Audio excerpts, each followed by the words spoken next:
Welcome to the first video of a new video series called Element Focus. Today, we're going to start with the faders. So let's jump right into the ERAE lab. You will see that at the bottom right, there is a Learn section that tells us what a fader is and the differences between all the different types of faders. So, as for any element, we have the Tune tab and the Style tab. First, you can choose the channel of the element, and here you can set the initial position. This is only for a visual purpose when you open your layout. And this is where you set your axis. The Y is the vertical axis, the main axis of the fader. You can set here the minimum and maximum value of the axis. There, you can see that you can set another axis, which is the pressure. By activating it, you make the 1D fader become 2D. And when you activate the pressure, it's often better to have a visual feedback of it. To do that, go to the Style tab, finger animation, and click on Slide, which corresponds to the continuous movement. We will choose, in this example, the halo effect. Now at the top of the Style tab, you have a color wheel, to which you can save colors on the little swatch button with the plus sign. We're going to keep it that way for now. For the 2D fader, we drop it on the ERAE. You have to look in the Tune tab and see that the X and Y axis are activated by default. X corresponds to the axis there, and Y to this axis right here. In the same way as before, we can change the CC, which is the control change, the minimum or maximum, and we can also activate the pressure, but we won't use it in this example.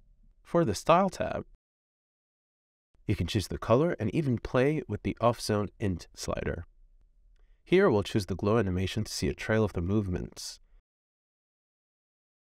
We can lower the speed of the animation so the trail appears longer. In practice though, each of the faders has two parameters, so we have to assign them.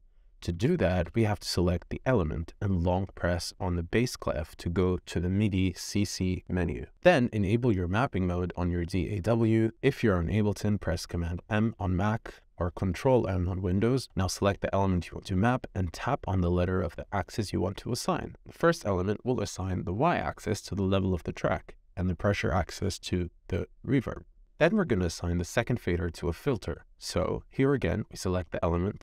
Let's add a filter, and now what seems the more logical way to do it is to assign the frequency to the x-axis and the y-axis to the resonance. That way, the fader corresponds to the filter and mimics the vertical and horizontal movements, like so. The problem here is that we don't want it to go that far, so we're going to actually change the minimum and maximum values.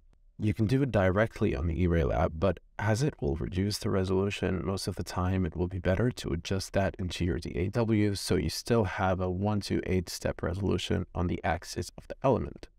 In the mapping mode, you can see your assigned control. This is where you can set the range of each parameter.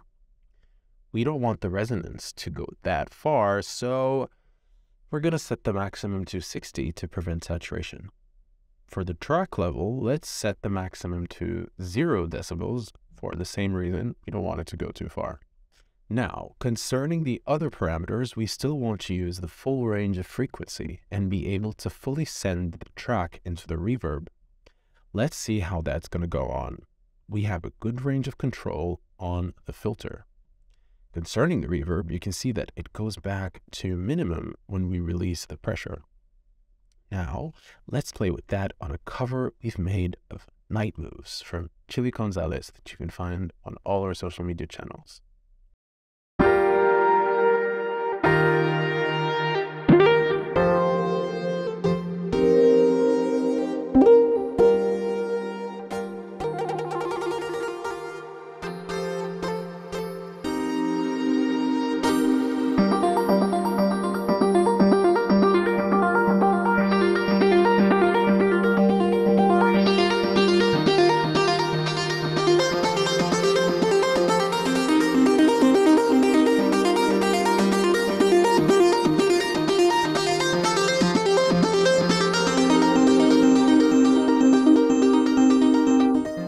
Thank you for tuning in to this playlist of Element Focused. Do not hesitate to contact us, comment, like, or share.